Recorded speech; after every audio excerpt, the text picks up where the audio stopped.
Alhamdulillahirrahmanirrahim. Guru saya pernah bilang gini, kalimat ini mungkin udah sering didengar. Lidi kalau satu itu mudah patah. Dalam hati saya bilang, iya saya udah sering dengar. Kalimat yang kedua beliau bilang, kalau lidi itu bersatu, dia bisa buang sampah. Kalau satu mudah patah, kalau bersatu buang sampah. Tapi kalimat ketiga yang nempeleng saya bolak-balik, yang itu saya pegang kuat sampai hari ini. Guru saya bilang gini, tapi kalau lidi tadi itu bercerai-berai, dialah sampahnya. Masya Allah. Jadi kalau ada orang yang hobinya mecah belah ukhuwah, ngasut sana ngasut sini, meninggi dengan cara merendahkan orang lain, mulia dengan cara menghinakan orang lain, dialah sampah dakwah. Sampah. Mudah-mudahan kita nggak jadi sampah. Jazakumullah khair. Barakallahu fikum. Berbahagia sekali bersama guru-guru kita. Inilah dakwah, dan kita senantiasa memperjuangkan dakwah dengan hati, dengan hati-hati, dengan banyak hati, dengan tidak melukai hati. Yang pertama dengan hati, karena kita semua harus meluruskan niat kita karena Allah Subhanahu wa taala.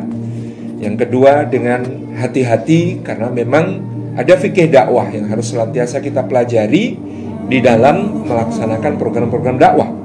Yang ketiga dengan banyak hati, karena berjamaah adalah kunci kekuatan kita, sebagaimana berjamaahnya pasukan Sayyidina Sa'ad bin Abi Waqqas bisa menyeberangi sungai Dajlah dengan selamat sampai ke seberang, menghancurkan pasukan musuh. Bahkan barokah seperti itu tidak ada pada seorang nabi, hanya ada pada nabinya bermukjizat, tapi jamaahnya tidak. Kalau menyeberang sungai Dajlahnya itu kering, Nabi Musa alaihissalam membelahkan lautan, dan lautan itu masih bergolak mengerikan. Tabarakar Rahman. Dan yang terakhir dengan tidak melukai hati, tentu kita tidak pernah ada niat untuk melukai hati orang, dan mengupayakan jangan sampai dakwah kita justru membuat luka dalam kepercayaan, luka dalam berbagai urusan yang harus kita teguhkan. Terima kasih. Bismillahirrahmanirrahim. Alhamdulillah pada pagi hari ini bisa kumpul bersama para asatid, dan sudah disampaikan tadi oleh Ustadz Luqman dan Ustadz Salim. Insya Allah kita mendengar juga dari UAS bahwa ukhuwah antara asatid itu adalah sesuatu yang bisa membangkitkan umat untuk jadi lebih baik.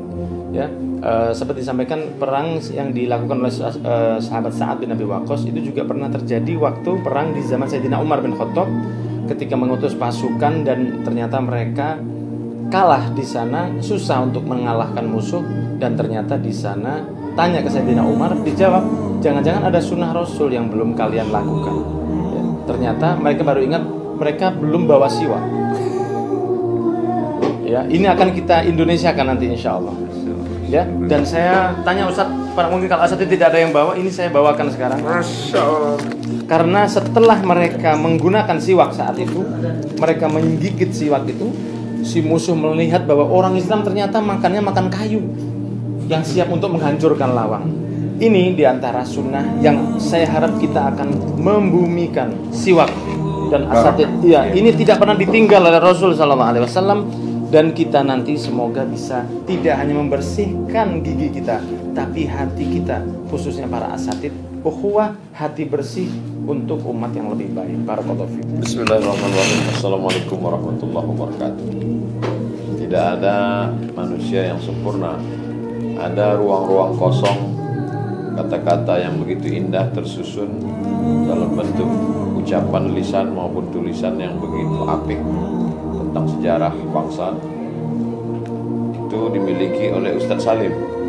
Komunitas pendengarnya para sarjana intelektual, anak-anak muda. Itu mungkin tidak kita miliki.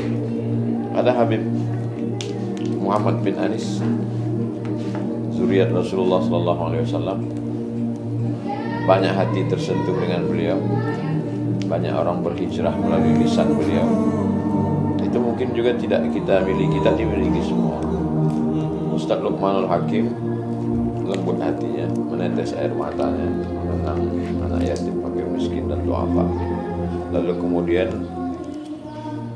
pasukan khusus amal soleh, paskas pasukan amal soleh, maka ini pun tidak semua ustadz memiliki. Jadi kalau kita bersinergi dengan melihat kekurangan kita, ternyata kekurangan kita itu disempurnakan oleh saudara kita, maka kebersamaan kita itu indah. Tapi kalau kita sudah duduk menunjukkan aku yang paling lebih, aku yang paling, rasa kita menjadi rusak. Kalau sudah rasa kita rusak, hati kita rusak, lisan kita pun juga rusak. Tak pernah saudara-saudara saya ini bercerita tentang kelebihannya. Mungkin itulah yang membuat kami bisa duduk bersama pagi ini di Pontianak, di Masjid Ismuhu Yahya, bersama pula lah hendaknya kita bersama kakek Habib Muhammad bin Anis Sayyidina Maulana Muhammad SAW, menyadari kekurangan, merasakan bahwa ukhuwah menutupi segala celah-celah yang kosong. Akhirnya kita akan bersama dalam ukhuwah, insyaallah. Demikian, terima kasih. Assalamualaikum warahmatullahi wabarakatuh.